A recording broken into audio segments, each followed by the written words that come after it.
সারা দেশে ঝড়ের পরে যেমন আম কুড়ানোর জন্য ব্যস্ত হয়ে পড়ে মানুষ, ঠিক ঝিনাইদহের শৈলকুপায় মারামারির পরে ইট কুড়ানোর জন্য ব্যস্ত হয়ে পড়ে একদল নারীরা।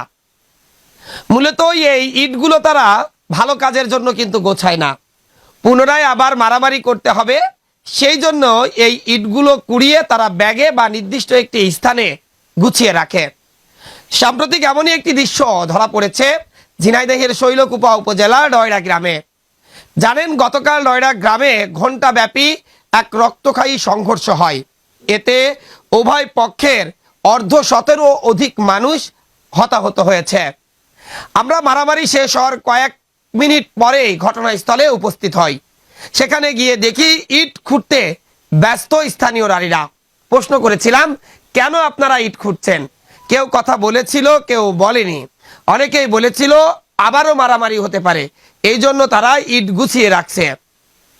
একটি কথা আসলে এখানে বলতেই হয়, এই যে গ্রামে গ্রামে যে হানাহানি মারামারি হয়, সামাজিক দ্বন্দ্ব হয়, এতে পুরুষরা যেমন দেশীয় অস্ত্র নিয়ে মহড়া দেয় আর তাদেরকে সাহায্য করে, কিন্তু নারীরা কখনো তাদের ইট এগিয়ে গুছিয়ে দেয়, আবার কখনো তাদের পানি সহ নানা উপকরণ তাদের কাছে গুছিয়ে দেয়।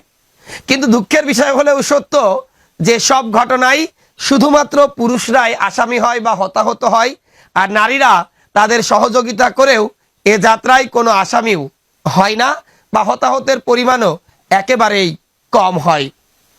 অনেকের কাছে এটি খারাপ মনে হলেও এটি সত্যি একটি মজার বিষয় যে সবখানে ঝড়ের পরে আম কুড়ানোর জন্য নারীরা, ছোট শিশুরা ব্যস্ত হয়ে পড়ে, সেখানে শৈলকুপার মানুষ মারামারির পরে ইট কুড়াতেই ব্যস্ত হয়ে পড়ে। অনেকে আবার বলে এই ইট পড়ে রাস্তায় যান চলাচল ব্যাহত হবে, এজন্যই তারা রাস্তার উপর থেকে ইটগুলো সরিয়ে নির্দিষ্ট একটি স্থানে গাদি দিয়ে রাখে। কিন্তু এই ইটগুলো কিন্তু একবারই ইট নয়, বিভিন্ন জায়গা থেকে মানুষ একত্রিত হয়ে এরপর মারামারি হানাহানিতে তারা জড়িয়ে পড়ে। কিন্তু আপনারা শুনলে হয়তো অবাক হয়ে যাবেন যে সব ইট এক জায়গায় নির্দিষ্ট একটি স্থানে এসে মারামারি হয় এবং সেই ইটগুলো গুছিয়ে একজন বা দুইজন ব্যক্তি নিয়ে নেন। আসলে শৈলকুপার মারামারিতে ইটের ব্যবহারটা দীর্ঘদিনের। এখানে ইট দিয়ে এক পক্ষ আর এক পক্ষকে ঘায়েল করার চেষ্টা করে। সব মিলে বলা যায় দীর্ঘদিন ধরে শৈলকুপা উপজেলা যে অশান্ত, এই অশান্ত উপজেলাকে শান্ত করতে হবে এই চিন্তা চেতনা কারোর মধ্যেই নেই। গতকাল রয়রা গ্রামে গিয়ে দেখা যায় যে আসলে রয়রা গ্রামে কেন মারামারি হয়েছে অনেকে জানেই না।